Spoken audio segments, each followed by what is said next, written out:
Hi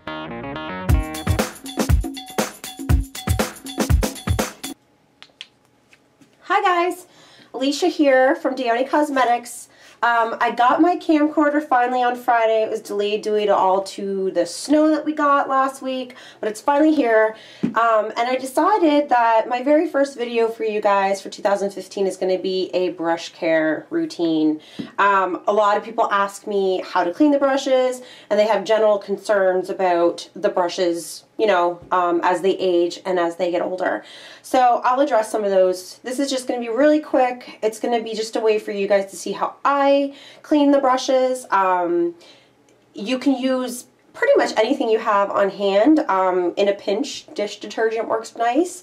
I do suggest using a shampoo just because a lot of the hairs are natural, and you know, it's nice to keep them in good condition. Okay, a couple things you're gonna need is soap. So you know, just regular old soap, hand soap if you want. Shampoos works good. And my blush brush is a little on the difficult side at the moment. She's a little sad, so I'm going to condition her with just a little bit of conditioner.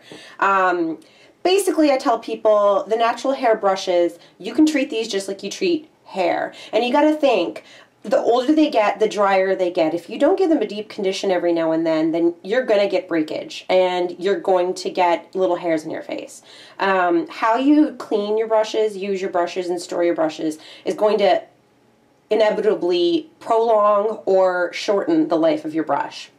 So I'll start off with a little bit of lukewarm water, okay? I am going to start with the Duet because this one has synthetic and natural hair. So I'll show you how to do that, okay? So I'm just going to put these guys down. It's freezing out, so this warm water feels really nice on the hands. Okay. So I'm going to pump a little bit of soap into my hand like this. I'm going to get just the tip of the brush wet. You guys see that? There you go. I'm not going to get the metal wet. I'm not going to get the handle wet. I'm just going to get the tip of the brush wet, just like that. Then I'm going to take the brush itself and swirl it around into the soap, just like this. Pretty much as just like you put your foundation on, except we're cleaning the brushes. And again, I just do this until the brush runs clean. Depending on how often you clean your brush, you may have to do 2 cleans in one. This brush that I'm cleaning right here is 4 years old. No, actually older than that, 5 years old. This was the very first prototype that I got when Duet Cosmetics was in its inception.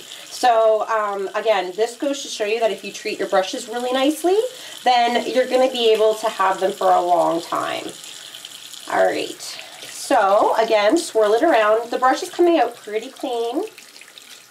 I just use my thumb and my forefinger to kind of get rid of all of the excess foundation, all the excess soap or shampoo that you're using, just like that.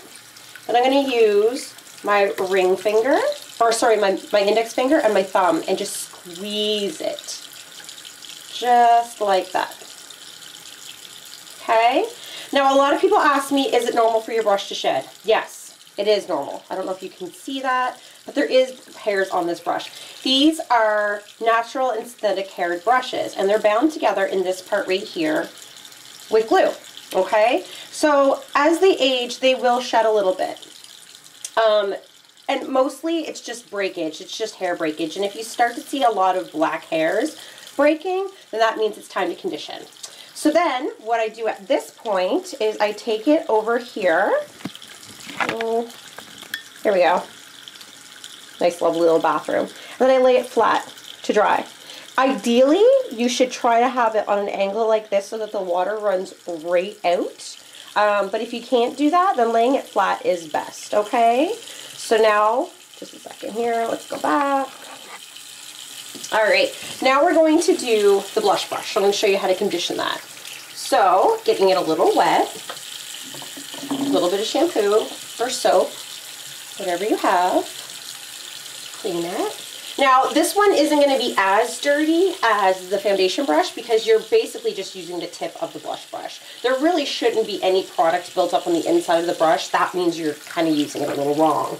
So just pay attention to that. Again, we're not getting any water on the ferrule, the part where the brushes are bound together to the handle, because that'll loosen the glue and compromise the integrity of your brush and shorten its lifespan, okay?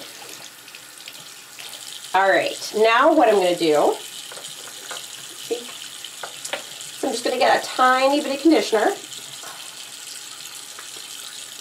We're going high end. We're using some really expensive conditioner today just because it's all I have.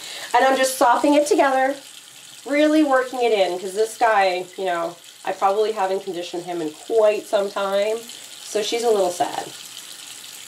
Really working it into the bristles, and then we leave it. We're going to leave it just like you do in the shower. You leave your conditioner in for a couple minutes. I like to work it back into its natural shape. Just like that. Perfect. Rinse my hand. And then while I'm waiting for that, might as well do my powder brush while I'm at it, huh guys? Good excuse for me to clean my brushes. Make a video for you guys. I hope everybody is handling all this perpetual snowfall very well. I know me personally, I'm over it, but I guess that's what happens when you live in Canada. Or depending where you're watching this. I suppose most of the people watching this are Atlantic Canadian. Shout outs to the rest of Canada. Hope you're not in a deep freeze. This one's not too dry, so I'm not going to bother conditioning it today. And again, just going to squeeze it out, get rid of all the water, get rid of all the soap, and lay it flat to dry. Now let's go ahead and rinse this little guy. And you'll feel an immense difference already from the hairs being conditioned even that little bit. And don't, like I said, I'm using a pretty high-end conditioner. You can use whatever you have. Try to get some conditioners and shampoos that don't have a lot of silicone in them, because that can kind of gum up your brushes a little bit. I really don't know. A lot of conditioners that have silicone in them weigh hair down. So, you know, yeah. I mean, it's not going to really matter because it's not like you're going to be cleaning your brushes like every day. But the silicone buildup on the brushes make it act funny. But I wouldn't worry too much about that. All right. So, yeah, that feels much better. And then again, I kind of put it back into its natural shape. Just like that. Like that. And then I'm going to come over here. Let's turn the water off. And then I'm going to lay it flat. Just like that. If you feel like you want to, just kind of like rub it on the towel to get kind of like excess water out. The reason why you lay it flat is because you don't want the water going back into the brush and causing the glue to get loosened again. So that's why we do that. And then I just kind of put it back in its shape again. And lay it flat. Same thing with the Duet. Put it back in its shape again. And then lay it flat. Alright guys, that was an 8-minute and 17-second video. I will get better at these short things, I promise. You won't have to listen to me for eons going on and on about cleaning brushes. Anyway, I hope this was informative. You shouldn't see the brush hairs themselves are this long. The ferrule, you can kind of see where the ferrule and the barrel kind of mix together right here. The hairs themselves are about this long. You shouldn't see full hairs on your face. Little pieces of hair are fine. It's just because the brush is aging and it is natural hair. It breaks. It's going to break just like your hair breaks over time. When you start to see full hairs, it means it's time to get a new brush. Remember that the brush shape shouldn't change much when you use it. Meaning, if you have a blush brush, it shouldn't be flat by the time you're done using it. It should always maintain its round shape. You're using the brush inconsistently and incorrectly if it's altering the shape. Your skin should never really move with the brush, and the brush should never be out of shape when you're using it. So if you find that your brush is shedding a lot, it could be the way you're using it. So anyway, it's almost a 10-minute video on how to clean brushes, so I'm going to leave it at that. And stay out of the snowdrifts.